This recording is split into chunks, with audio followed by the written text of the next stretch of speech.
Olá, alunas e alunos, bem-vindos a mais uma aula de História. Eu sou a professora Isabelle e na aula de hoje nós vamos estudar um pouco mais sobre o Iluminismo. Vamos lá? O que foi o Iluminismo? Foi um movimento intelectual, filosófico e cultural que surgiu durante os séculos 17 e 18 na Europa e defendia o uso da razão contra o antigo regime e pregava maior liberdade econômica e política. Esse movimento promoveu mudanças políticas, econômicas e sociais, baseados nos ideais de liberdade, igualdade e fraternidade. Os filósofos e economistas que difundiam essas ideias julgavam-se propagadores da luz e do conhecimento, sendo por isso chamados de iluministas. Esse movimento é um movimento que era anticlérico, ou seja, ele pregava, o fim das teorias medievais pregadas pela Igreja Católica, dos dogmas católicos, e pregava também o fim do absolutismo. Qual o contexto do Iluminismo? Chamado de século das luzes, o Iluminismo pode ser entendido como uma ruptura com o passado e o início de uma fase de progresso da humanidade. Essa fase é marcada por uma revolução na ciência, nas artes, na política e na doutrina jurídica, por exemplo. Nessa época, o mundo começava a passar por transformações.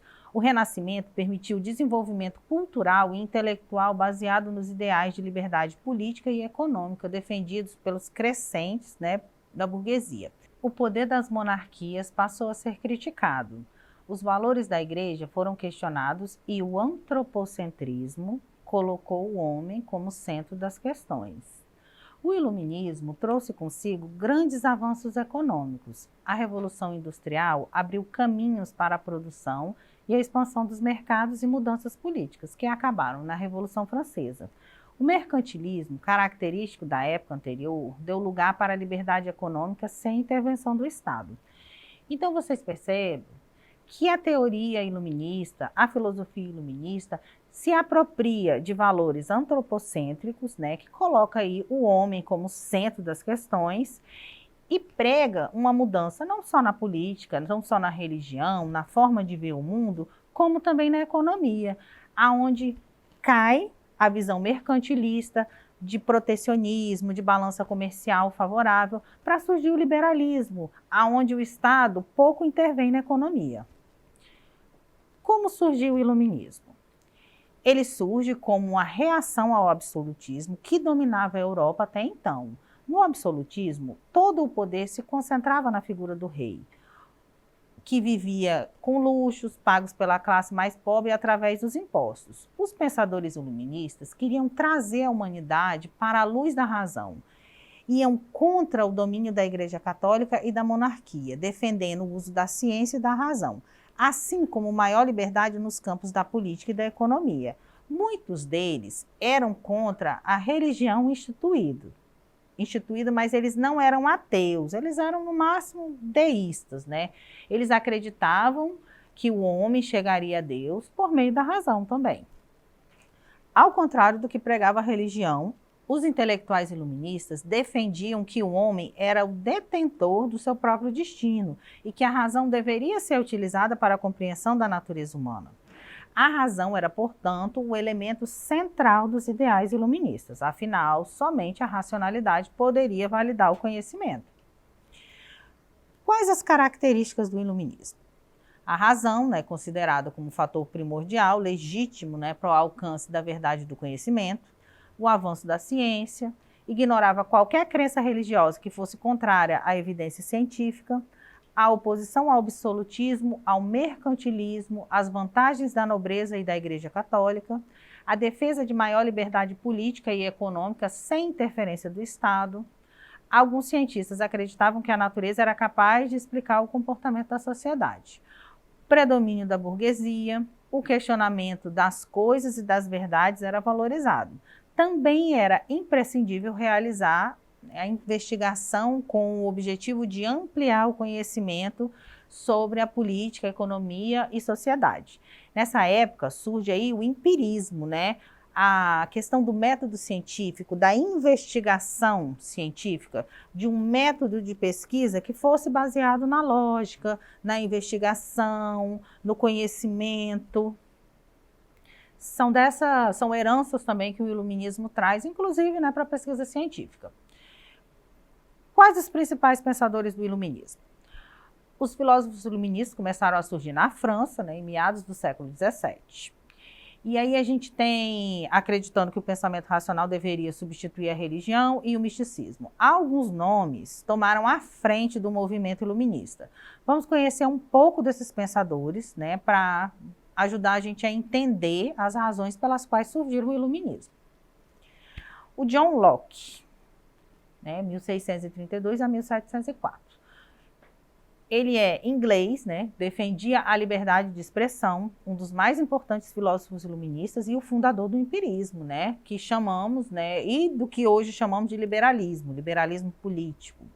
O Locke afirmava que o conhecimento era proveniente da experiência, tanto de origem externa, nas sensações, quanto nas internas, através das reflexões. Ou seja, defendia a ideia de que o homem era uma folha em branco, que se preenchia apenas com as suas experiências, pois depois que começamos a perceber tudo em volta, surgem as ideias sensoriais. Essas sensações são trabalhadas pelo pensamento, pelo conhecimento, pela crença e pela dúvida, resultando no que Locke chamou de reflexão. A mente não é mero receptor passivo, ela classifica e processa todas as sensações à medida que vai formando os nossos conhecimentos e nossa personalidade. As principais obras aí do John Locke, né? Cartas sobre a tolerância, ensaios sobre o entendimento humano e pensamentos sobre a educação. O Jean-Jacques Rousseau, 1712 a 1778, é um filósofo suíço, né? Mas foi criado ali na França, né? Ele era mais popular, né? Um dos pensadores mais populares da Revolução Francesa. Defendia a democracia direta, onde cada indivíduo seria capaz de participar de todas as decisões políticas, ou seja, fazer prevalecer soberana a vontade popular. O Jean-Jacques Rousseau foi um dos principais influenciadores da formação do pensamento político e educacional moderno. Ao contrário de todos os outros iluministas, o Rousseau não acreditava no individualismo, indo contra as teorias liberalistas da época. Para ele, com a igualdade, não seria possível que as pessoas tivessem propriedades privadas e que o bem-estar social só seria possível se a posse de bens acabasse. Ou seja, nada de bens próprios para ninguém. Todo mundo deveria ter as mesmas coisas, ser tratado da mesma forma e ter o mesmo poder. O Rousseau, né, era um contratualista. Então ele acreditava, né, sua principal obra aí, o Contrato Social. Ele acreditava num contrato social que era baseado no bem-estar coletivo. Aonde começa o seu direito, termina o do outro. E ele acreditava que a sua vontade popular não podia se sobrepor ao bem maior que seria coletivo. As principais obras dele são Sobre a Origem e os Fundamentos da Desigualdade entre os Homens, o Discurso sobre as Ciências e as Artes, né, Júlia e Nova Heloísa e o Contrato Social. O Montesquieu, conhecido principalmente pela sua teoria de separação de poderes, legislativo, executivo e judiciário, como é hoje no Brasil e na maior parte das repúblicas do mundo. Esse filósofo francês fez parte da primeira geração de pensadores iluministas e atuou principalmente no ramo da política e da psicologia. Montesquieu foi um dos mais importantes filósofos e pensadores do iluminismo francês. Ele foi um crítico do absolutismo e do catolicismo e defensor da democracia, sendo sua obra mais destacada, O Espírito das Leis, né, um tratado de teoria política no qual ele aponta, né, para essa divisão dos três poderes. O Montesquieu, ele dizia que era impossível um bem-estar social comum, né, era impossível que o Estado fosse soberano e fosse pleno, se o poder fosse todo concentrado na mão de uma só pessoa, como era no absolutismo. Então ele aí no seu livro Espírito das Leis, ele propõe a separação do poder do Estado nesses três poderes. Como a gente pode deduzir, né? Por si só, a aplicação dessa ideia prática do Montesquieu dava fim ao absolutismo. O Diderot, né, o Denis Diderot, 1713 a 1784, né? Ele foi o criador da enciclopédia, né?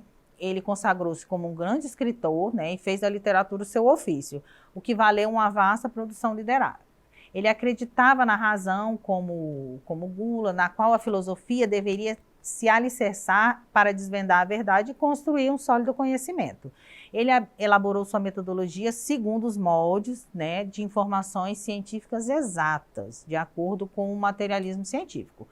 A maior importância do Diderot foi a criação da enciclopédia, né, que era um compêndio das principais obras desses filósofos iluministas aí, e passava a ser divulgada num só compêndio, né, que era a enciclopédia. Então, a gente observa que algumas contribuições iluministas, elas têm muito valor nos dias atuais.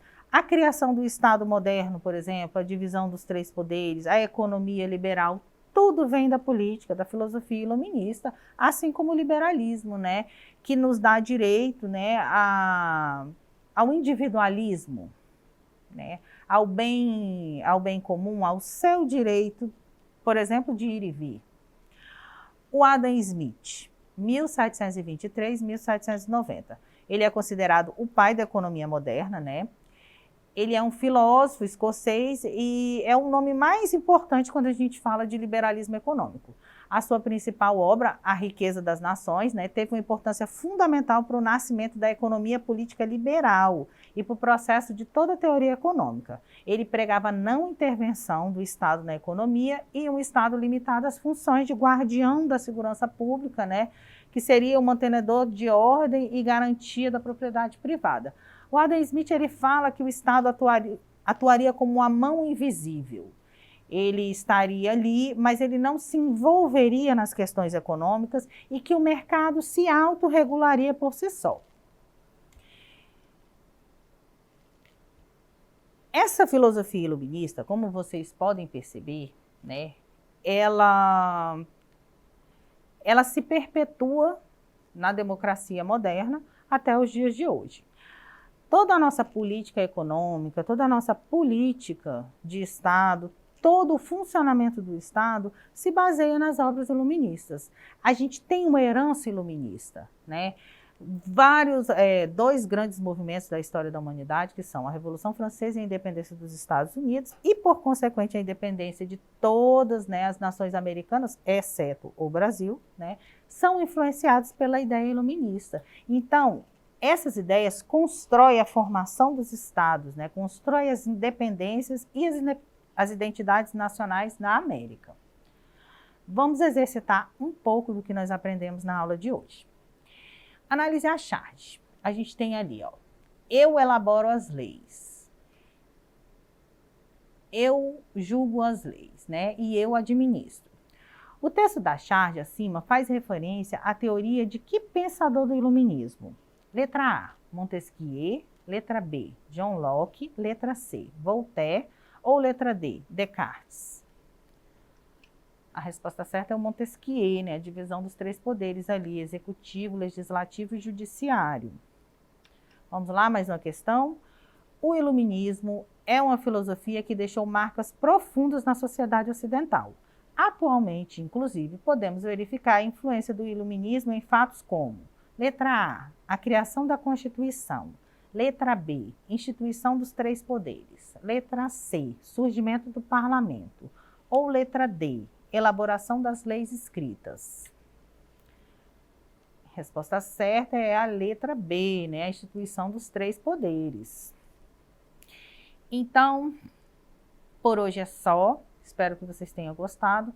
Para ter acesso a esse e demais conteúdos, acesse a plataforma Eduque. Tchau, tchau. Até a próxima aula.